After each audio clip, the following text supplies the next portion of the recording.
L'épisode s'ouvre avec les filles qui arrivent à la salle de karaoké. Eda a apporté une petite couronne d'anniversaire à Piril. Au même moment, Leila entre. Elle est magnifique. Céline dit aux filles que toute la salle est pour elle ce soir et leur demande de s'amuser. Pendant ce temps, Serkan et Alptekin sont dans la cuisine. Alptekin le remercie d'être là avec eux.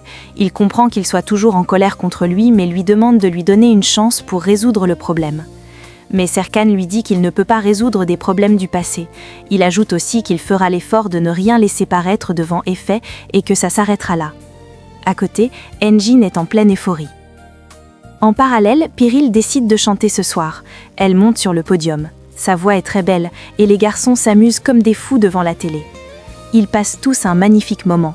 À la fin de la partie, les grands vainqueurs sont Engin et Ferit, l'équipe noire, aux grandes dames de Serkan.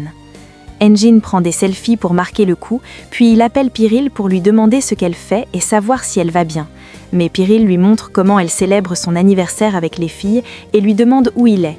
Il n'a pas le temps de répondre que les garçons crient « but » en fond. Piril explose, elle lui reproche de lui avoir fait croire toute la journée qu'il préparait une fête alors que non. Elle raccroche, furieuse, et se concentre sur son gâteau avec les filles. Engin est sous le choc, il ne bouge plus. Les garçons s'inquiètent. Engin vient alors leur dire que c'est l'anniversaire de Piril aujourd'hui, qu'il a oublié, qu'il est fichu.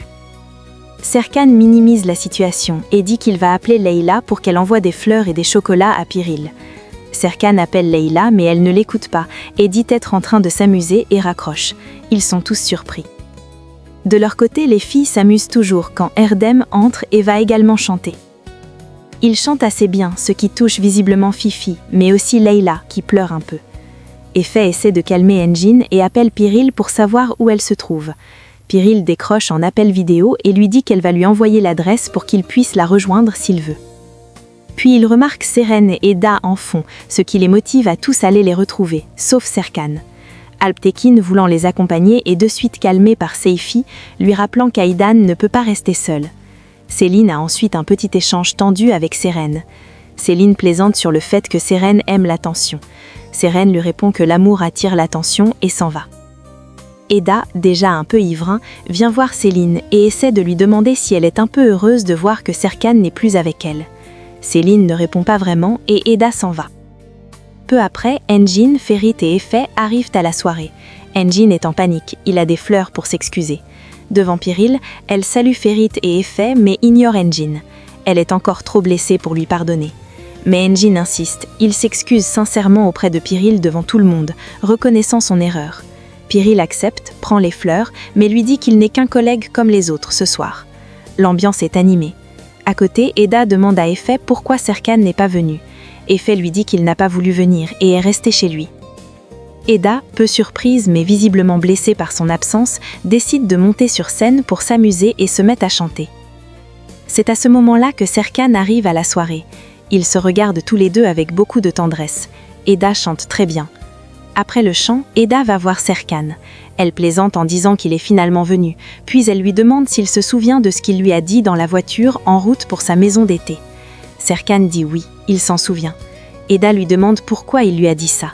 Serkan répond que c'était pour ne pas la brusquer, étant donné qu'avec sa commotion, elle pensait qu'ils étaient encore en couple. Eda lui dit qu'elle ne le croit pas et dit qu'elle finira par découvrir ce qu'il lui cache, puis s'en va. Pendant ce temps, Aidan va voir son mari. Il est totalement abattu. Elle lui demande comment s'est passée la soirée. Il dit que Serkan n'était pas vraiment heureux, qu'il ne veut vraiment pas lui pardonner. Aidan lui dit alors qu'il faut trouver une solution pour dissuader Serkan de quitter la maison. Mais Alptekin lui demande de respecter le choix de Serkan, que s'il veut quitter la maison, c'est parce qu'il a trop de souvenirs avec Eda ici, et propose plutôt à Aidan de reprendre sa thérapie pour pouvoir sortir de la maison. Aidan hésite, puis finit par accepter de recommencer la thérapie. Seifi et Alptekin sont très contents. À la soirée, vient le moment de danser. Céline va voir Piril et lui dit être très fatiguée, puis s'en va. Engin va ensuite proposer à Piril de danser. Efe va danser avec Seren, suivant l'ordre d'Eda. Erdem vient ensuite près de Fifi, prétextant vouloir prendre un verre, mais à un moment, il veut lui demander de danser. Fifi refuse catégoriquement. Peu après, Efe revient et propose à Eda d'aller danser avec Serkan, qui semble contrarié, mais Eda, un peu ivre, refuse. Puis Effet lui propose alors de la ramener chez elle. Eda refuse, disant ne vouloir aller nulle part. Puis sans prévenir, elle va voir Serkan et ils se mettent à danser. La tension entre eux est palpable, chargée de souvenirs et de non-dits. Mais Serkan se rend compte qu'Eda n'est plus lucide. Inquiet, il lui propose de la raccompagner chez elle. Elle refuse violemment, lui répondant qu'il est le dernier homme sur Terre qu'elle laisserait la ramener chez elle. Elle quitte la piste et rentre chez elle en emmenant ses amis, laissant Serkan seul et impuissant. Le lendemain, Eda gronde ses amis pour l'avoir laissé boire autant.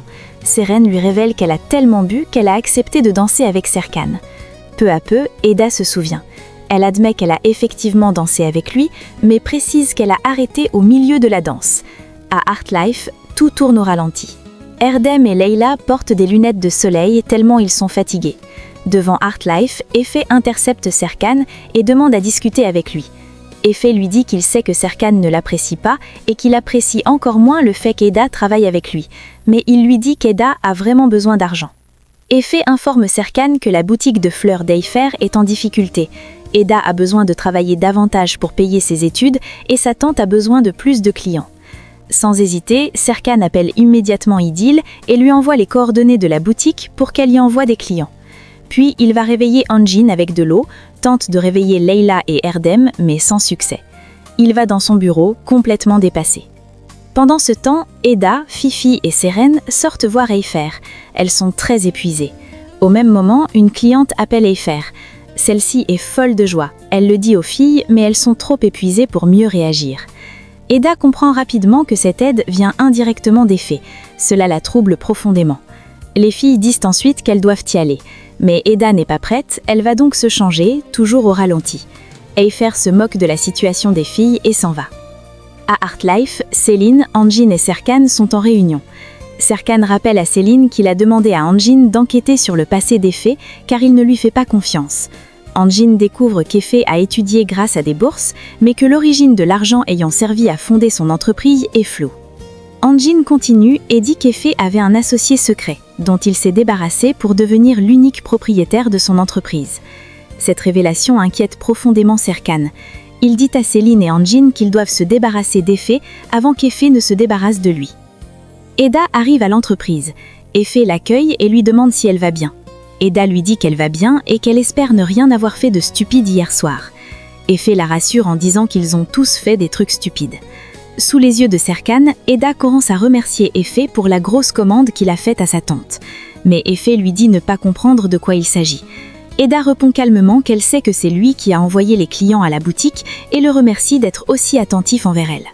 Au moment où Effet voulait expliquer que ce n'est pas de lui que viennent ses commandes, Serkan appelle Effet et lui demande d'aller discuter. Pendant ce temps, chez Aydan, elle a recommencé sa thérapie. Seifi attend dehors, il est stressé. Alptekin vient pour la voir, mais Seifi lui dit qu'elle est en thérapie. Alptekin est très content de le savoir et demande à Seifi de le tenir informé, puis s'en va. À côté, la thérapeute fait remarquer à Aydan qu'elle parle plus d'Eda que de son mari ou de son fils. Elle comprend alors qu'Eda l'a beaucoup aidée. Elle lui demande alors de se rapprocher d'Eda pour qu'elle l'aide davantage. Mais Aydan refuse, disant que son fils et son mari lui ont déjà trop fait de mal et qu'elle ne mérite pas ça. Elle ajoute que la séparation avec Serkan était la meilleure solution pour qu'elle puisse être heureuse et continuer sa vie sans problème. La thérapeute lui fait comprendre qu'elle est en train de s'auto-punir pour quelque chose qui ne dépend pas d'elle. Elle ajoute que si Eda a été en mesure de l'aider, ça veut dire qu'Aydan l'aime beaucoup et lui demande alors de ne pas fuir cet amour et de se rapprocher davantage d'Eda. Dans la salle de réunion, Serkan confronte Effet et lui pose des questions sur la façon dont il a ouvert son entreprise en Italie et demande qui est son partenaire secret. Effet est surpris par ces questions, mais dit qu'il apprécie les recherches que Serkan a faites sur lui. Il lui dit directement que s'il voulait en savoir plus, il aurait pu venir lui demander directement. Effet dit ensuite que son partenaire secret préfère rester caché, mais qu'un jour il organisera les présentations. Serkan dit attendre ce jour avec impatience. La conversation est tendue, Effet se lève et s'en va. Aydan explique à la thérapeute qu'Eda est sortie de sa vie. La thérapeute lui répond qu'elle devra pourtant reprendre contact avec elle, soulignant qu'Eda est la seule personne qui a réussi à la faire sortir de son isolement. Elle l'encourage à l'appeler et à recommencer une relation à zéro. Aidan hésite, craignant d'agir de manière égoïste en contactant Eda uniquement pour son propre bien. La thérapeute la rassure en affirmant que la faute du mur de soutènement revient à Alptekin et que la rupture entre Serkan et Eda est liée à cette situation. Elle lui conseille de ne pas se mêler de cette rupture et d'appeler Eda, ajoutant que cela ferait aussi qu'Eda se sentira spéciale. Aidan accepte finalement d'y réfléchir.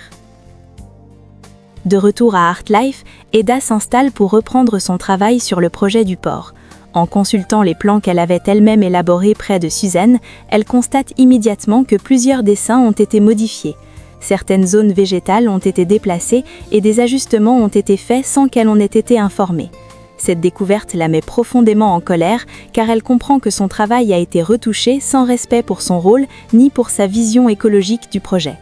Elle demande à Suzanne qui a fait ces modifications. Cette dernière lui dit que c'est Serkan. Eda se rend alors directement dans le bureau de Serkan pour lui demander des explications. Serkan reconnaît avoir modifié les plans, justifiant ces changements par de nouvelles contraintes liées au chantier. Il explique qu'une construction supplémentaire est prévue sur le site et que cela rend inévitable la réorganisation de certaines zones. Eda comprend l'argument technique, mais elle se focalise immédiatement sur la question essentielle pour elle, le sort des arbres présents sur le terrain. Serkan affirme qu'une solution existe et qu'il est possible de déplacer les arbres ailleurs. Eda s'oppose fermement à cette idée, expliquant que ces arbres trop anciens et profondément enracinés ne survivraient pas à une transplantation.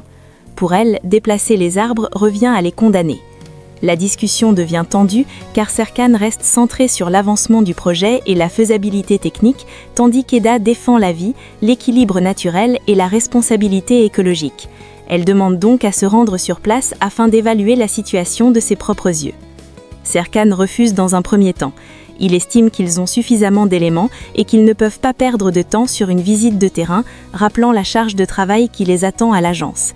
Eda ne répond pas immédiatement. Elle se contente de le regarder en silence, avec une assurance tranquille et une détermination visible. Ce silence finit par désarmer Serkan. Ils arrivent ensemble sur le site de construction.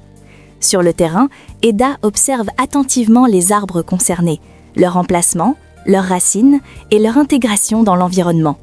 Elle souligne leur ancienneté et leur importance écologique, affirmant que les déplacer reviendrait à les condamner.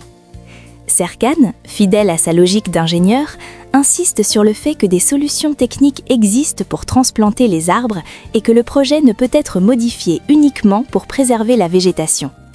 La discussion devient un véritable affrontement de visions professionnelles. D'un côté, la rigueur fonctionnelle et l'efficacité du projet, de l'autre, le respect du vivant et l'harmonie avec la nature. Aucun des deux ne cède. Eda décide de provoquer Serkan. Elle accepte d'envisager la modification du site uniquement si Serkan est capable de prouver que les arbres pourront survivre après leur déplacement. Dans le cas contraire, elle exige que les plans soient revus afin de les préserver.